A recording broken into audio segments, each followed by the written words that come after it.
Checkmate. Oh well, good game. Let's pack up.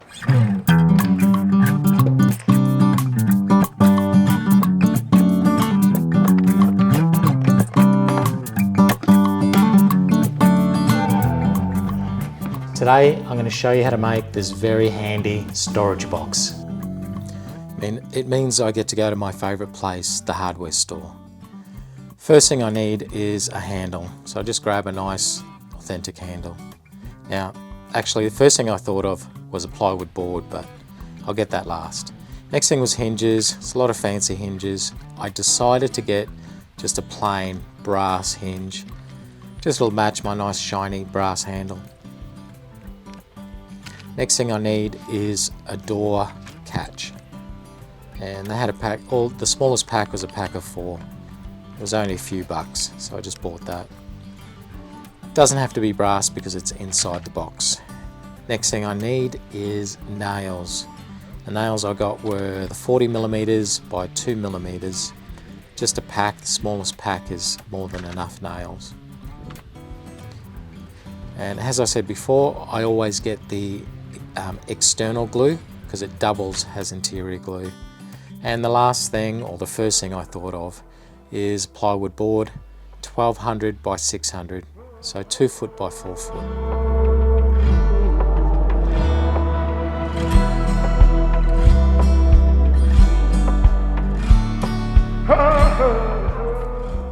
Now, my favourite measurement is 1 foot, even though we use metric in Australia, which equates to 300 mils. But because I want this to look more rectangular like a briefcase, I'm going to make the measurement 340, and the short side I'm going to make 280. So the first thing I do is cut a rip at 340. Now I mark that 38mm offset because I'm going to use a straight edge with my saw.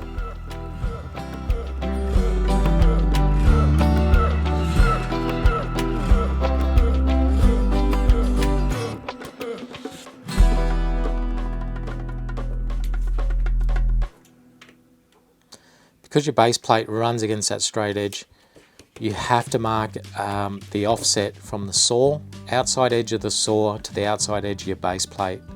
For most saws it's 38mm. That's 340, that'll give me my base and my lid.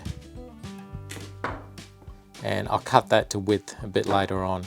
Next thing I need is the sides, which I'll make 110mm. Same thing again, 38mm offset,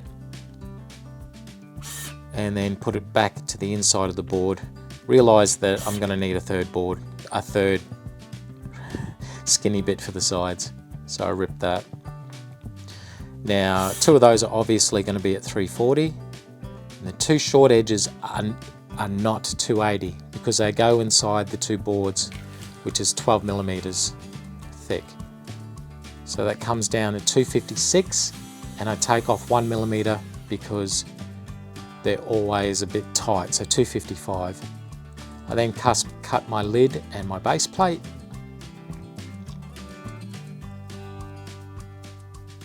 And then I want to do a dry fit.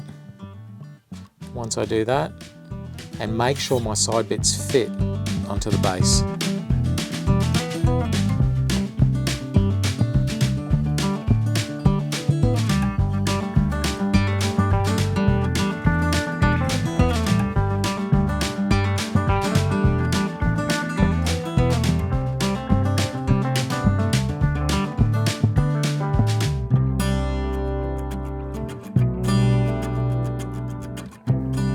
Put a bead of glue on the bottom of those 2 long sides. Then I put the base piece on. I just start my nail, then I double check that the side is completely flush on the 2 edges, and then hammer that home.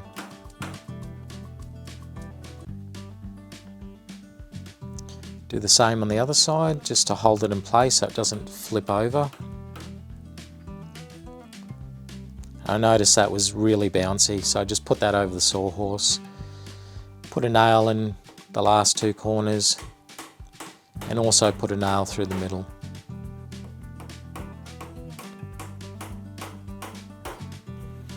and then flip that over and then start the short sides.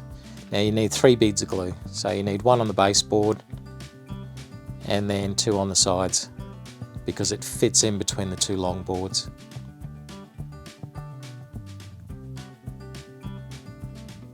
Then I just lightly tap that with my hammer just to get that perfectly flush.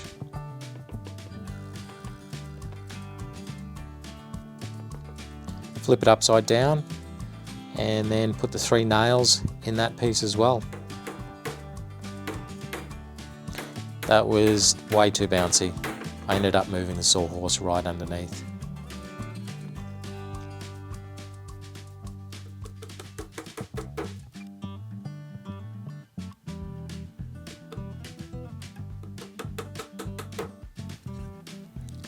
Do the same thing for the other side.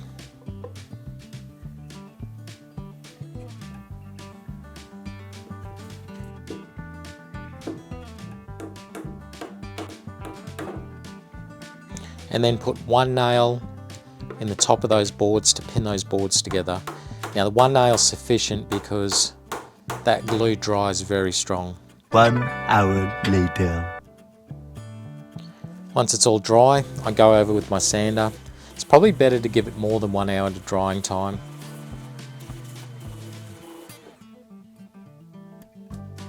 Just take all the sharp corners off. Now I got some sample glue, got some sample stain one day. It was oak colour, and I've also got just my normal decking oil, which is natural. And also have an offcut, has a test piece. When I opened up the oak samples, I remembered that oak is a very white, pale colour, which gives you that sort of distressed oak or Copenhagen oak look, which is nice. But I wanted it to match my chess piece, the dark chess pieces. I remembered I had Jarrah, but it turned out that Jarrah is way too dark. So I went back to the drawing board or my storage shed, realised I had another bucket of decking oil, which was actually Merbau, which is a little darker. When I did that test piece, on the back of that test piece, that was almost perfect. What I didn't realise was that the black Jarrah in my paintbrush was leaching into that Merbau and actually making it that walnut colour. I didn't realise that till right at the end. So when I went to put on the second coat, all I did was I just put my brush into a little bit of that black Jarrah just to leach into the Merbau and give it that dark colour.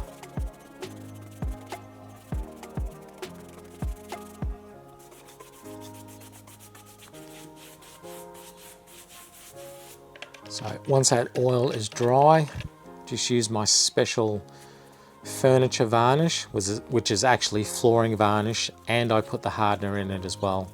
So this is going to be a really hard coat. Just tip that off and give it a day to dry.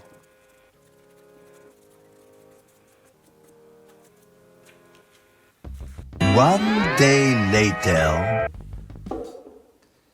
Next thing we need to do is all the fittings. I start off with the brass handle. Just put it straight in the middle.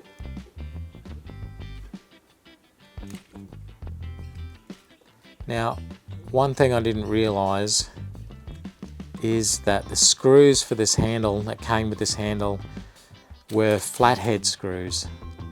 So I never use a flathead blade in my drill, so I had to hand screw these in, which weren't too bad, as long as they're the only flathead screws I have in this whole project.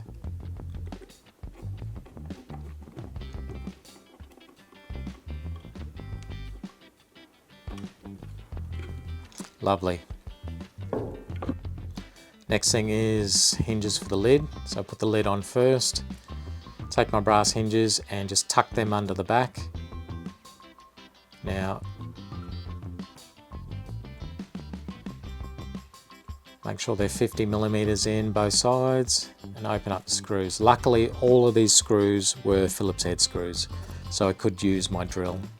Now I just pre-drill them all first and screw those home. Now that's a lot faster.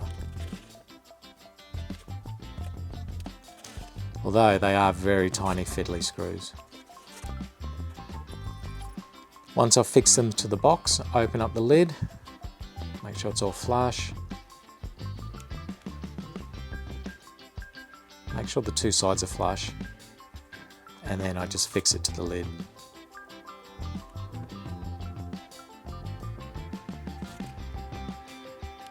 What I actually did was only put one screw in each side first, check that it was flush, and then put the second screw in.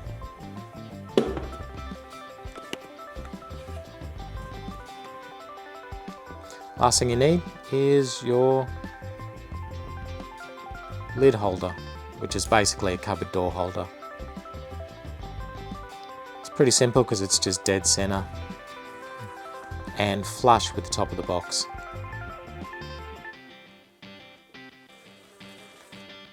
Now with the lid side catch, all I do is I push it into where it's going to go before I fix it to the lid. And that way I can measure its position. So I measure that on the lid, the two screws, and how far in it comes off the edge. Two screws again.